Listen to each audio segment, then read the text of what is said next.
வணக்கம் முருகன். அண்ணா திராவிட முன்னேற்ற கழகம் பாரதிய ஜனதா கட்சியை தன்னுடைய கூட்டணிகளை கூட்டிகிட்டு வந்து கும்மாங்குத்து ஊமக்குத்து குத்தி இருக்குது. ஏன் அப்படிங்கிறத விளக்கமாகவும் சுருக்கமாகவும் பார்க்கலாம்.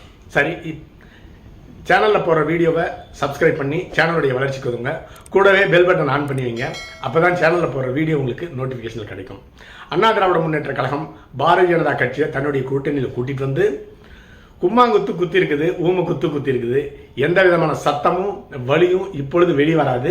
தேர்தல் முடிஞ்ச பின்னதான் பாரதிய ஜனதா கட்சியினுடைய கண்ணீர்லேருந்து தண்ணி வந்துட்டு இருக்கு. அந்த கண்ணீர் ஆனந்த கண்ணீரா, இந்த கூட்டணி அமைந்ததில் வந்த ஆனந்த கண்ணீரா, இல்லை கும்மாங்குத்தில் வந்த ஆனந்த கண்ணீரான்னு தேர்தல் முடிஞ்ச பின்னதான் தெரியும். அந்த அளவுக்கு 27 தொகுதிகளை பாரதிய ஜனதா கட்சிக்கு ஒதுக்கி வெற்றி பெறவே முடியாத இக்கட்டான தொகுதிகளை தான் அந்த கட்சியில் ஒதுக்கி இருக்குது. அதனால தான் பாரதிய ஜனதா கட்சியை அண்ணா திராவிட முன்னேற்ற கழகம் சத்தம் வெளியே வராத அளவுக்கு ஊமக்குத்து குத்தி இருக்குன்னு சொல்லியிருக்கேன். சரி, எடப்பாடி பழனிசாமி அவர்கள் பாரதிய ஜனதா கட்சியுடன் திறந்த மனதோடு தான் கூட்டணி அமைத்திருக்கிறார்.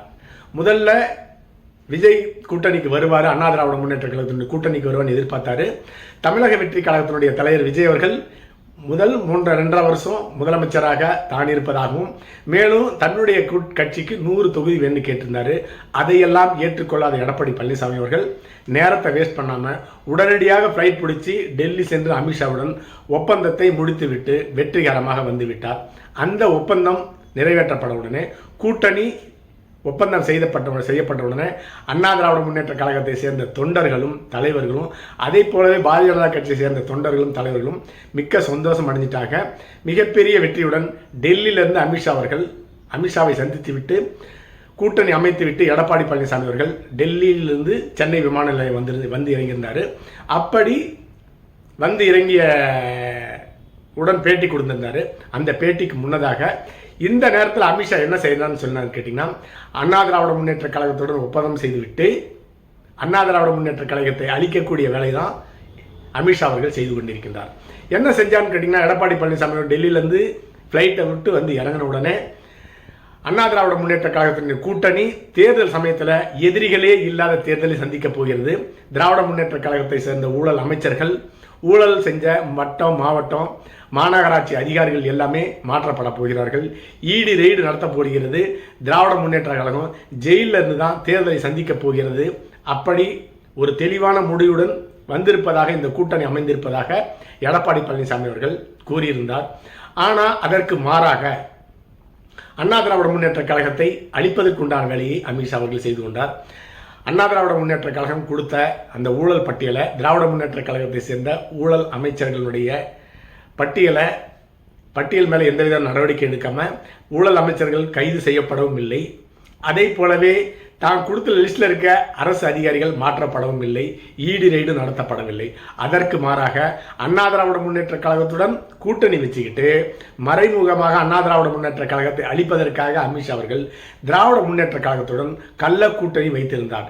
இதை எடப்பாடி பழனிசாமி அவர்கள் மிக தெளிவாக கொஞ்ச நாள் கழித்து அறிந்து கொண்டார். ஓ, நீ அப்படி வரியா, நான் இப்படி வரேன்னு சொல்லிட்டு மாற்று வேறுபாடுகளை எடப்பாடி பழனிசாமி, எதிர்ப்பு கட்சி தலைவர் எடப்பாடி பழனிசாமி அவர்கள் செய்து முடித்திருக்கின்றார். அதுதான் அண்ணா திராவிட முன்னேற்ற கழகத்தினுடைய கூட்டணியில் 27 தொகுதிகள் பாரதிய ஜனதா கட்சிக்கு வழங்கப்பட்டிருக்கிறது.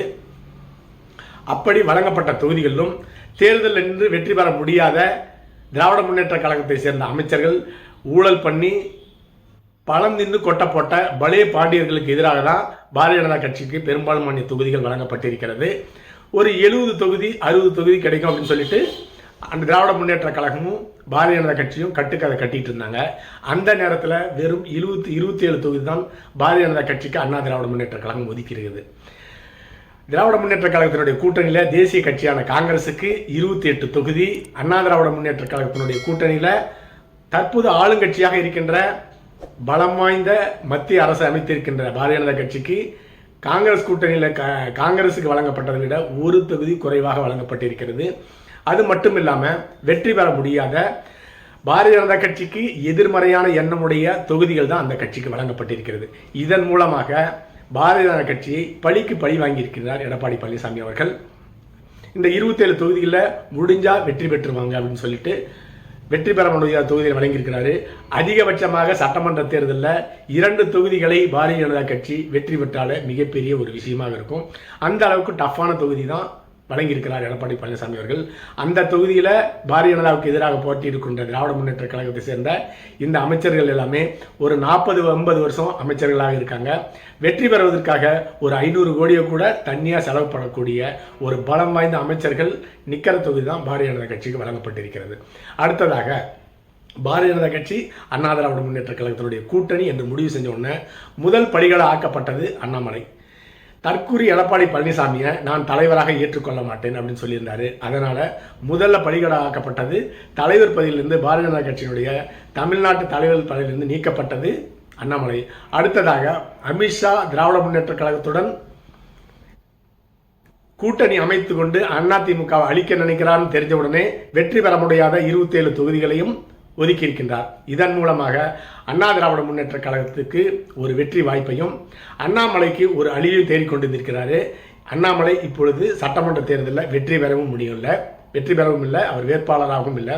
அடுத்ததாக புதுசாக கட்சி ஆரம்பிக்கலான்னு இருந்தார் அண்ணாமலை அவர்கள்.